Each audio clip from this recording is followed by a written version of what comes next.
So hello mga kapatid, magandang gabi sa atin lahat. So ano ba ang ating ipapahayag ngayon? Ano ba ang ating gagawin sa ating video ngayon? No? So ito po ang gagawin natin. Tatalakayin po natin at atin po itong unawain. So atin po itong alamin kung anong meron dito. No? Alamin po natin dito ang sinasabi ng Panginoon. Ang title po nito, ang pangalan, mga kagamitang pandigma na kaloob ng Diyos. So yun po yung ating talakayin at alamin kung ano to. No? So basahin natin dito po sa Efeso 6 verse 10. Efeso 6 verse 10. At bilang pangwakas, magpakatatag kayo sa Panginoon sa pamagitan ng dakila niyang kapangyarihan. So, ano ang sinasabi dito sa verse 10? Sa Efeso 6 verse 10. So, kailangan natin dito mga kapatid na maging matatag at maging matibay para po sa ating Panginoon Diyos. Dito tayo sa Efeso 6 verse 11. Gamitin nyo lahat ng kagamitang pangdigma na ibinigay ng Diyos, na binigay sa inyo ng Diyos para malabanan ninyo ang mga lalang ng diablo. So, kailangan po natin yung gamitin yung pandigma ng Panginoon. Ano ba yung pandigma ng Panginoon? So, i-explain po natin at atin po na ipapaunawa sa inyong lahat mga kapatid.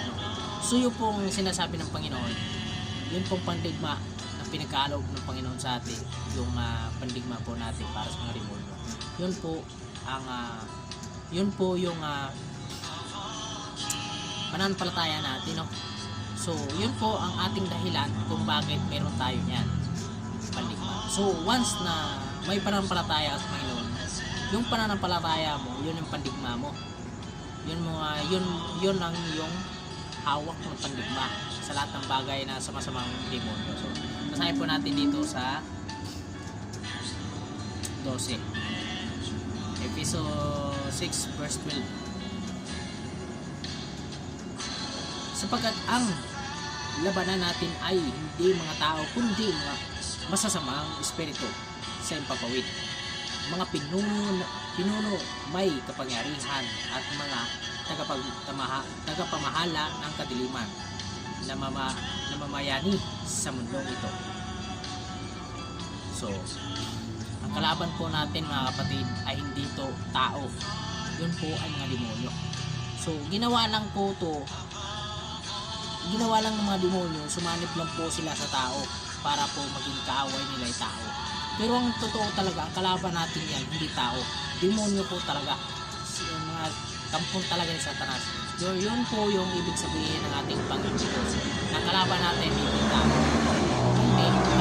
So mga kapatid, tatalakayin po natin ito. Tatapusin po natin yung balita na ito dito sa ating binasa dito sa Efeso 6 verse 10 hanggang tapusin natin bago na makita yung verse, no? So, basahin natin dito sa Efeso 6 verse 13. Kaya gamitin ninyo ang lahat ng kagamitang pandigma na ibinigay sa inyo ng Diyos para sa oras na dumating ang kasamaan ay gumawa ninyong makipaglaban at pagkatapos ang pakikipaglaban ay manatili pa rin kayong matatag. So, ang ibig sabihin ng Panginoon, mga kapatid, pag natapos na yung labanan ng ating demonyo, hindi po tayo agad iwanan natin yung ating pagiging malakas. Lagi po tayong handa na maging malakas kasi hindi natin alam kung anong oras sasalakay yung mga demonyo na yan. Kasi hindi natin alam, nagagamit ng mga demonyo sa uri nating tao.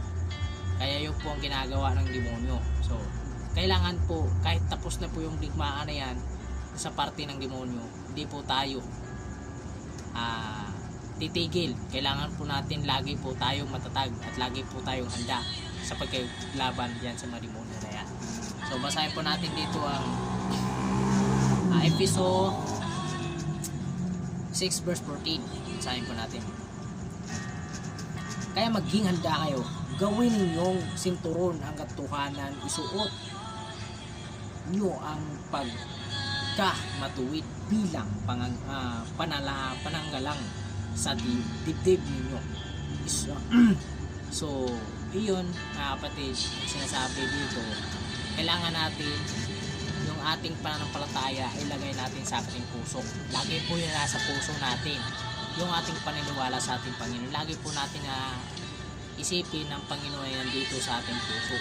At yung ating pananampalataya. Para po tayo, ito po yung pananggala natin. Ito po yung ating panglaban sa mga masasamang espiritu, no? Sa mga masasamang demonyo. So, basahin po natin dito sa Episode 6 verse 16.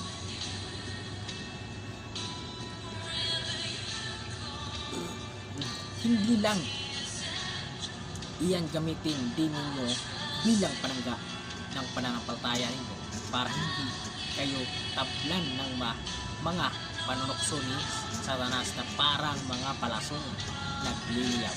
So, paliwanag po mga kapatid na sinasabi ng Panginoon na kailangan po talaga natin na ang ating pananampalataya ay lagi natin patitibayin at papalakasin, no? Para po tayo hindi basta-basta tuksoin ng mga demonyo. Kailangan natin lagi tayo matatag sa lahat ng bagay at maabot na panahon at oras sa araw. So basahin po natin dito sa Episode 6 verse 17. Suot niyo bilang helmet ang tinanggap ninyong kaligtasan at gamitin niyong bilang espada ang salita ng Diyos na kaloob ng banal na Espiritu. So, dito na to sa punto na pinagkakaloob ng ating Panginoon dito sa banal na Espiritu, ito po yung ating espada. Yun po siya ang lalabas para makipag-away sa mga demonyo na yan. Siya po ang lalabas para makipag-away at proteksyonan tayo at di tayo pabayaan ng Satan. So, yun po yung sinasabi ng Panginoon at lahat ng sinasabi natin ng galing sa bibig na kayo galing kay Kristo, yun po ating espada na lalabas. Ang ibig sabihin ng lalabas na yun, sa bawat nating salita ay tagtad ang demonyo ng ating pananampalataya. So, hindi talaga basta-basta yung mga demonyo. So, tatalakayin natin dito sa Episode 6 verse 17. Isuot nyo. Tapos na to, dito tayo sa Episode 6 verse 18. At manalangin kayo sa lahat ng oras sa tulong ng banal na Espiritu. Ipanalangin mo ang lahat ng dapat ipanalangin. Huwag kayong magpabaya. Patuloy kayong manalangin lalo na para sa lahat ng mga binabanal. So, kailangan talaga natin ipanalangin lahat ng tao at lagi tayo manalangin sa ating sarili, humingi ng protection at sa lahat ng tao ay protection ng Panginoon at lagi hindi basta-basta pasukan ng mga demonyo. So, basahin po natin dito sa Episode 6 verse 19. Panalangin ninyo ako sa tuwing na mangangaral ako na bigyan ako ng Diyos ng wastong pananalita para maipahayag ko ng buong tapang ang magandang balita na inilihid noon. So, kailangan natin mag-pray. Ang lahat ng tao ay nagbibigay bahagi ng galing sa ating Panginoon. Pag-pray po natin silang lahat. Nagbibigay balita sa lahat ng mga tao para po nilang malaman. Kailangan po natin yan. So, dito pa sa Episode 6 verse 20, sapagkat isinugo ako ng Diyos para mangaral na magandang balita, ito na siyang dahilan ng pagkakabilanggo ko.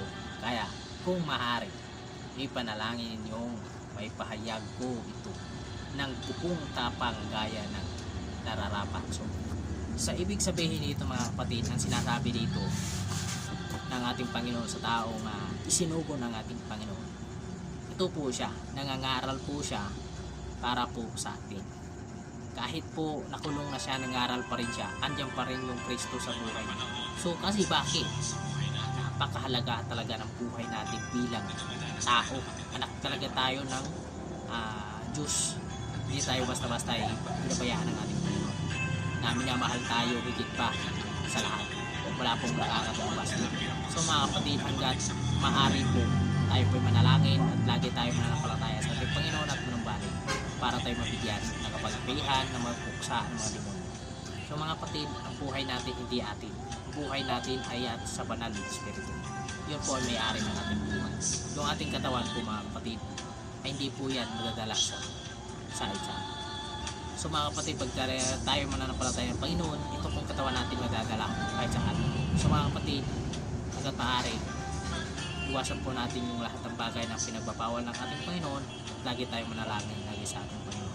At hindi po natin kalimutan ang lagi nating paalala sa Kanya at communication palagi na may relasyon tayo sa Panginoon. So mga kapatid, mahalaga ating buhay, lagi tayo manalangin, manalig at lahat natin gawin at magbibigay bahagi sa lahat ng ating kilala at para nila manawaan lahat ng bagay dito sa mundo. So mga kapatid, ang buhay natin hindi atin. Ang buhay natin panadalian lamang. Ang buhay natin hindi natin alam kung kailan. So mga kapatid, ang buhay natin hindi natin malalaman kung kailan. Buhay natin hindi natin kailan mamamatay tayo bukas o mamaya kung kailan. At Diyos na nakakaalam na. So mga kapatid, lagi tayo manampalataya. Yun lang po ang ating ibibigay sa inyo. Naway papalain kayo na Diyos sa tingatan sa lahat ng inyong ginagawa at sa lahat ng inyong pagnalig sa Panginoon. So mga kapatid, hanggang dito na lang. Kita-kita tayo sa susunod na video. God bless. Ingat po kayo.